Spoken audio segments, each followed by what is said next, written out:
ઘડીકમાં જીવ જંતુમાં, ઘડીકમાં હાથીમાં, ઘડીકમાં કીડીમાં, કેટલા 84 લાખ અવતારો તું ભમી ભમી ફરી ફરી થોડું થોડું ત્યાં ભજન કર્યું છે, ત્યારે તને મનુષ્ય દેહ મળ્યો છે. આ મનુષ્ય દેહ એમને નથી મળ્યો.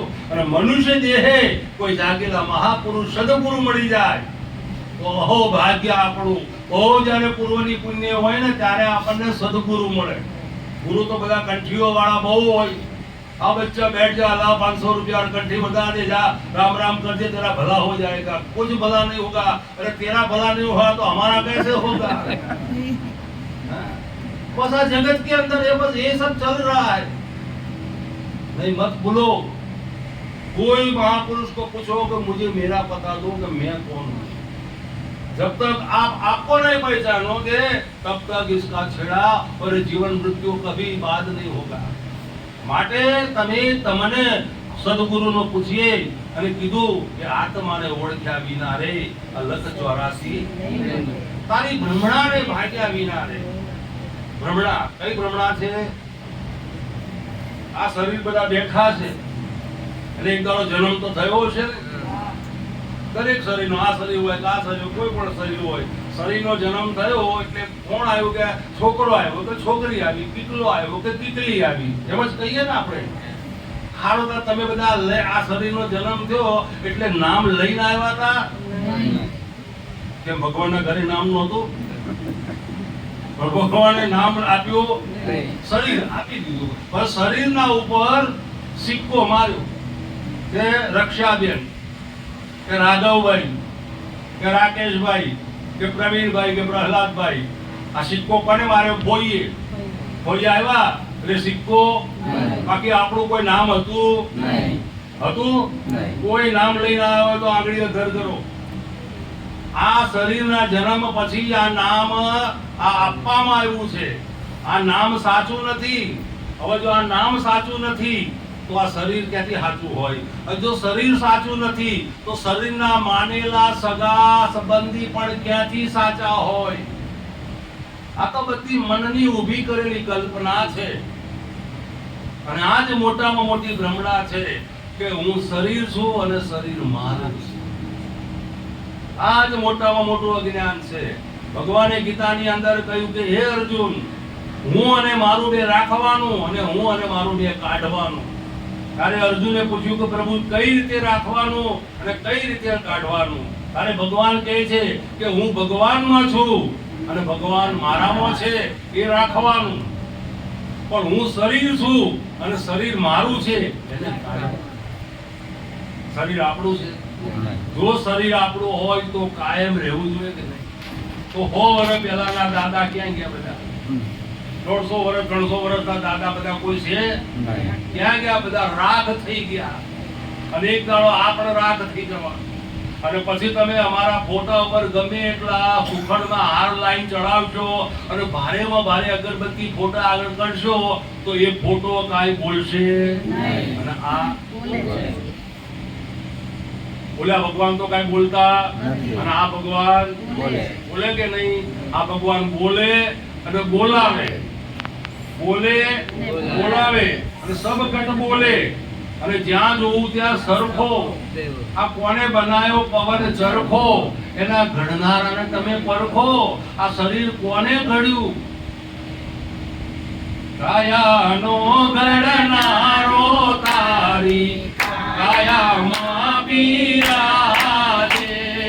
કાયામાં ઘડનારો તારી કાયામાં બિરાજે. કાયામાં બિરાજે, સારી દુનિયામાં બિરાજે. કાયામાં બિરાજે, સારી દુનિયામાં બિરાજે. કાયાનો ઘડનારો તારી કાયામાં બિરાજે.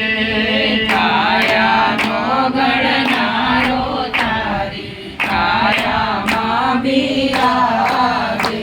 આ કાયા જેને ઘડી છે, આ કાયા કુકને તો ઘડી માતાના ઉદરની અંદર 9 માસે તૈયાર થઈ, તો આ ઘડનારો તો કોઈ તો હશે ને? એમને તો કાંઈ થતું નથી ને. તો આ ઘડનારો કાયા ઘડીને ક્યાં બેઠો છે? ઉપર આકાશમાં ડુંગરા ઉપર બેઠો છે? નહીં, કાયાનો ઘડનારો તારી કાયામાં જ બેઠો છે. સમજાય છે મારી વાત? આ આંબો હામો દેખાય છે, તો આ આંબાને કેરી આવી છે, ને કેરીની અંદર પછી જ્યારે પાકી જાય ત્યારે પછી આપણે રસ કાઢી લઈએ, પછી શું રહે? ગોટલો. ગોટલો રહે ને, સારું. તારા હવે એક ગોટલો રહ્યો, એને પાછો આપણે વાવીએ તો ધીરે ધીરે મોટો આંબો થાય કે ન થાય? અને પછી કેરી આવે કે નહીં? હે? સમજાય છે મારી વાત? પહેલા શું હતું? આંબો નહોતો, ગોટલી જ હતી. ગોટલીની અંદર આંબો હતો પણ દેખાતો નહોતો. પણ આપણો વિશ્વાસ હતો કે આ ગોટલી છે એટલે અંદર આંબો હોય ને, પણ એના અનુરૂપ મહેનત કરવી પડે, એને જમીનમાં વાવવો પડે. માળિયામાં મૂકી રાખીએ તો 5 વર્ષે હળી જાય, પણ એ ઉગે એમ. જોજો તમારે પાછું આવું ન થાય, હળી ન જાય. હે? પણ જો એના અનુરૂપ ભૂમિમાં વાવી દઈએ, ખાતર આપીએ, પાણી આપીએ, તો તરત જ ધીરે ધીરે અંકુર ફૂટે અને ગોટલો ફાટી જાય અને મોટો સરસ મજાનો 5 વર્ષે આંબો. હવે થયું શું કે જે પહેલા શું હતી, આપણા પાસે ગોટલો હતો. પહેલા આપણી જોડે શું હતું? ગોટલો હતો, આંબો દેખાતો. અને હવે શું થઈ ગયું? ગોટલો દેખાતો બંધ થઈ ગયો અને આખો આંબો દેખાવા માંડ્યો. દેખાય કે ન દેખાય? ક્યાંથી આવ્યો? એ કેરીમાં જ હતો, અને કેરીમાં જ એમ કાયાનો ઘડનારો તારી કાયામાં જ બેઠો છે. બધા મન મંદિર છે. આ મન છે ને ભગવાનનામાં રહેવાનું મકાન છે. આ મન મંદિર છે, પણ આ મનની અંદર કાવા દાવા કપડ પ્રપંચ બધા પડેલા છે. એટલે આ મન આપણું શત્રુ થઈ ગયું છે. ગીતાની અંદર કૃષ્ણ ભગવાને કહ્યું કે હે અર્જુન, જો સારામાં સારો મિત્ર હોય તો એ મન છે, અને મોટામાં મોટો દુશ્મન હોય, શત્રુ હોય તો તારું મન છે. મન, આખી દુનિયા, મારું તારું ફલાણું ઢીકણું, આ તે, આ બધું ક્યાં પડ્યું છે? આપણા મનમાં. તો જો પૂર્વના પુણ્યને લઈ અને મન અડધું ચેતન છે, અડધું જડ છે. એ જ મન ભક્તિ ભજનમાં જો ભગવાનની કૃપા થાય, પૂર્વની પુણ્યાય હોય, તો આપણને આવો સત્સંગ સાંભળવા મળે. અને સત્સંગ સાંભળીએ તો ધીરે ધીરે આપણું મન જે અર્ધ ચેતન હતું એ પૂર્ણ ચેતન થઈ જાય. આપણું મન અડધું ચેતન હતું એ પૂરું થઈ જાય. જ્યારે એ જ મન પૂરું ચેતન થઈ જાય એટલે આત્મામાં સમાઈ જાય. અમે હમણાં તિથલ ગયા હતા, દરિયામાં લહેરો આવતી, મોટી મોટી લહેરો આવતી હતી ને, એટલે દરિયાની લહેર આવે એ પાછી ક્યાં